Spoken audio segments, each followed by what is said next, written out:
জানেন। অনেকে আমাকে বলছে আপনাদের বিলবোর্ড নাই কেন, ব্যানার নাই কেন, পোস্টার নাই কেন। আমাদের বিশ্বাস মোমবাতি প্রতীক আপনাদের সবার মনে এবং হৃদয়ে আছে, ঠিক কিনা? আমরা সবার মনে আপনাদের হৃদয়ে থাকতে চাই ইনশাআল্লাহ। সবাইকে নিয়ে সবার সাথে রাঙ্গুনিয়া। আমাদের স্লোগান হচ্ছে সবাইকে নিয়ে সবার সাথে রাঙ্গুনিয়া। আমরা ঐক্যবদ্ধ আধুনিক রাঙ্গুনিয়া করতে চাই, যেখানে সন্ত্রাস, সংঘাত, সংঘর্ষ, চাঁদাবাজি, মাস্তানি থাকবে না। শান্তি, সম্প্রীতি, ঐক্য বিরাজ করবে। সৌহার্দ্যের সমাজ প্রতিষ্ঠিত হবে।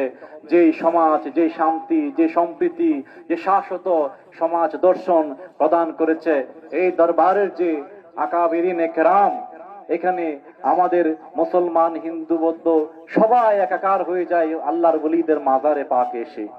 আজকে সে মাজারে পাকের মধ্যে পর্যন্ত নির্মম, অমানবিক, নিষ্ঠুর আচরণ আমরা সারা দেশে দেখছি।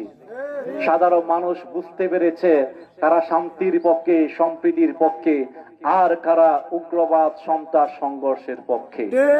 সেই জন্য রাঙ্গুনিয়ার সর্বস্তরের শান্তিপ্রিয় এবং যারা সংঘাতের বিপরীতে ঐক্যবদ্ধভাবে ভাইয়ে ভাইয়ে, চাচা জেঠা, এলাকার মধ্যে সম্প্রীতির বন্ধনে আমরা যারা বসবাস করতে চাই, রাঙ্গুনিয়া সর্বস্তরের মানুষের প্রতীক মোমবাতি প্রতীক নিয়ে ইনশাআল্লাহ রাহাতিয়া দরবারের আধ্যাত্মিক অঙ্গন থেকে আমরা প্রত্যয় ব্যক্ত করছি।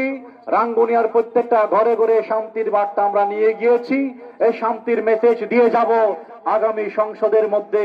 শান্তি, সম্প্রীতির প্রতীক মোমবাতির প্রতিনিধিত্ব ইনশাআল্লাহ নিশ্চিত করব ইনশাআল্লাহ।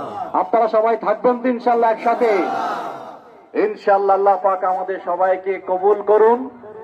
আল্লাহ পাক আমাদের সবাইকে রাঙ্গুনিয়ার প্রত্যেকটা মানুষের পক্ষে দল, মত, ধর্ম, বর্ণ নির্বিশেষে সবাইকে নিয়ে যেন একটা ঐক্যবদ্ধ, মানবিক, শান্তিপূর্ণ রাঙ্গুনিয়া গড়ে তুলতে পারি।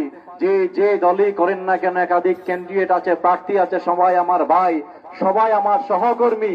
দীর্ঘদিন যাবৎ আমি কাজ করছি রাঙ্গুনিয়াতে, সামাজিক, সাংগঠনিক, সাংস্কৃতিক বিভিন্ন সংগঠনে আমি কাজ করেছি। আমাকে সবাই চিনেন এবং সে পদুয়া থেকে শুরু করে বগাবিলি পর্যন্ত প্রত্যেকটা জায়গায় সেই ক্লাস 8, 9 থেকে এই দরবারে পড়াশোনা অবস্থা থেকে আমরা কাজ করে আসছি ইনশাআল্লাহ।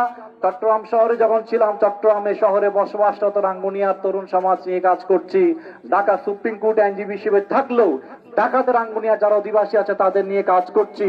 রাঙ্গুনিয়ার তরুণ সমাজকে শিক্ষা, দীক্ষায়, কর্মসংস্থানে এগিয়ে যাওয়ার জন্য, ক্যারিয়ার কাউন্সেলিং থেকে শুরু করে সার্বিকভাবে রাঙ্গুনিয়াকে এগিয়ে নিয়ে যাওয়ার জন্য আমরা সবাইকে নিয়ে কাজ করছি। সামনে রাঙ্গুনিয়ার রাজনীতি এবং সমাজ ইনশাআল্লাহ আমরা সবাই ঐক্যবদ্ধভাবে গড়ে তুলবো। কাউকে বাদ দিয়ে নয়, কাউকে এলাকা ছাড়া করে নয়। কারো প্রতি অত্যাচার, নির্যাতন, নিপীড়ন যেগুলো হয়েছে এগুলো থেকে শিক্ষা নিতে হবে এবং অনুতপ্ত হতে হবে যারা করেছেন।